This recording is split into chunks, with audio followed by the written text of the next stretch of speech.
যে বিতর্কটা ভারতে তৈরি হয়েছে সেই বিতর্কটা যেন বাংলাদেশে টেনে আনা না হয়। 2018 সালের ডিসেম্বরে এবং 2024 সালের ডিসেম্বরে তাদের যে হত্যাকাণ্ড এবং হামলার ঘটনা, এটার তো একটা শাস্তি হওয়া দরকার এবং সেটার যথোপযুক্ত শাস্তি হলো তাদের কার্যকলাপকে নিষিদ্ধ করা। সেই জায়গা থেকে আমরা সরকারের কাছে বৈঠকে আমরা আহ্বান জানিয়েছি এবং আজকেও আমরা সংবাদ সম্মেলনের মাধ্যমে আমাদের সেই দাবির কথা আমরা পুনর্ব্যক্ত করছি। কোনো ব্যক্তির উপর নিষেধাজ্ঞা আরোপের দাবি করা হয় নাই। আমরা সাতপন্থীদের যে সামষ্টিক যে সাংগঠনিক যে কার্যকলাপ, তারা সম্মিলিত যে কার্যকলাপ পরিচালনা করছে, যাদের আয়োজনে হামলা হত্যাকাণ্ড সংঘটিত হয়েছে, সেটাকে নিষিদ্ধ করার দাবি জানাচ্ছি। আর সেই সাথে আগাগোড়াই আলেমদের পক্ষ থেকে বলা হয়েছে যে তবলিগের কাজ, যেই বিতর্কটা ভারতে তৈরি হয়েছে সেই বিতর্কটা যেন বাংলাদেশে টেনে আনা না হয়। বাংলাদেশে সকলে মিলে যেন সম্মিলিতভাবে তবলিগের কার্যক্রমটা পরিচালনা করা হয়। আমরা অব্যাহতভাবে আমাদের সেই আহ্বান জানিয়ে যাচ্ছি।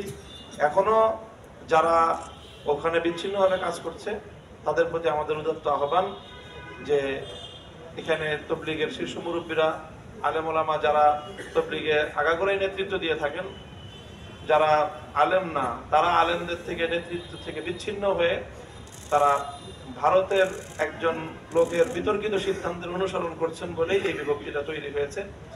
কাজেই ভারতের বিষয়টা ভারতে রেখে বাংলাদেশের সকলে যদি মিলেমিশে কাজ করে তাহলেই কিন্তু সমস্যার সমাধান হয়ে যায়। রাতের অন্ধকারে হামলা চালিয়ে আমাদের 3 জন ভাইকে হত্যা করা হলো। এখন সেই রক্তের উপর দিয়ে আমরা কিভাবে তাদের সাথে আলোচনায় যেতে পারি? এই জন্য আমরা বলছি বারবারই যে আলোচনার জন্যই তো আমরাই উদ্যোগ নিয়েছিলাম এবং আমরা এখনো আলোচনা চাই। কিন্তু কথা হলো যে হত্যাকাণ্ডের বিচার তো করতে হবে। হত্যাকাণ্ডের বিচার না করলে বারবার একই ঘটনা ঘটছে। 2018 সালে 5000 লোক সেখানে আহত হয়েছে, সেখানে প্রাণহানি ঘটেছে। আবারও 2024 সালে একই ঘটনা ঘটলো। এই জন্য আলোচনার জায়গায়, হত্যাকাণ্ডের বিচার আলাদা জায়গায়।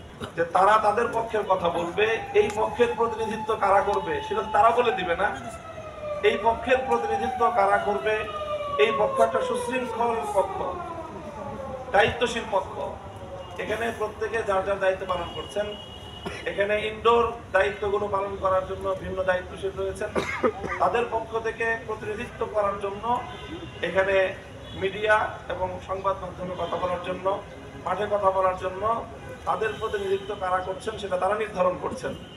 কাজেই এই কথাটা সম্পূর্ণই অমূলক এবং অযৌক্তিক একটি কথা যে অপর পক্ষ তারা আলোচনার জন্য এই পক্ষের প্রতিনিধি ঠিক করে দিবে, সেটার তো কোনো যুক্তি থাকতে পারে না।